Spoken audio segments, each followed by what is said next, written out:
ആലപ്പുഴ ജില്ലയിലെ 2 കുടുംബങ്ങൾ കൂടി എന്റെ വീടിന്റെ തണലിലേക്ക് കെ ചിറ്റിലപ്പള്ളി ഫൗണ്ടേഷനും മാതൃഭൂമിയും ചേർന്ന് നടപ്പിലാക്കുന്ന എന്റെ വീട് പദ്ധതിയിൽ ഉൾപ്പെടുത്തി ആലപ്പുഴയിൽ നിർമ്മിച്ച 2 വീടിന്റെ കൂടി താക്കോൽ കൈമാറി. പുന്നപ്ര സ്വദേശികളായ ശ്യാംലാലിനും ഒപ്പം സെൽമയ്ക്കുമാണ് വീടുകൾ നിർമ്മിച്ചു നൽകിയത്. ഇരു കുടുംബങ്ങളും വർഷങ്ങളായി അടച്ചുറപ്പില്ലാത്ത ഷെഡുകളിലായിരുന്നു താമസം.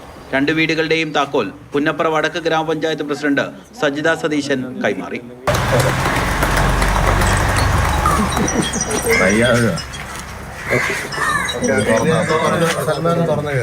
അടച്ചുറപ്പുള്ള ഒരു വീടെന്ന് പറയുന്നത് ഏതൊരു വ്യക്തിയെ സംബന്ധിച്ചിടത്തോളം അവൻ്റെ ഒരു സ്വപ്നം തന്നെയാണ്.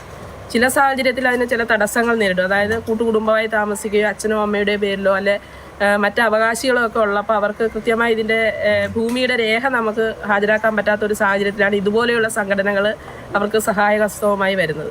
ആര് പണം മുടക്കുന്നു എന്നല്ല, ഈ പഞ്ചായത്തിൽ ഒരു കുടുംബമെങ്കിലും ഒരു കുടുംബത്തിനൊരു വീട് കിട്ടുക എന്നുള്ളത് ഞങ്ങളെ സംബന്ധിച്ചിടത്തോളം വളരെ അഭിമാനകരമായ ഒരു കാര്യം തന്നെയാണ്. ഞങ്ങൾക്ക് ഭരണസമിതിക്ക് എല്ലാവിധ സന്തോഷവും മാതൃഭൂമിയോടും അതോടൊപ്പം തന്നെ ചിറ്റിലപ്പള്ളി ഫൗണ്ടേഷനോട് ഞങ്ങൾ അറിയിക്കുകയാണ്.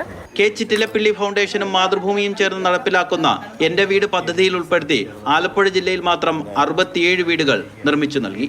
40-ലധികം വീടുകളുടെ നിർമ്മാണം പുരോഗമിക്കുകയാണ്. മാതൃഭൂമി ന്യൂസ്, ആലപ്പുഴ.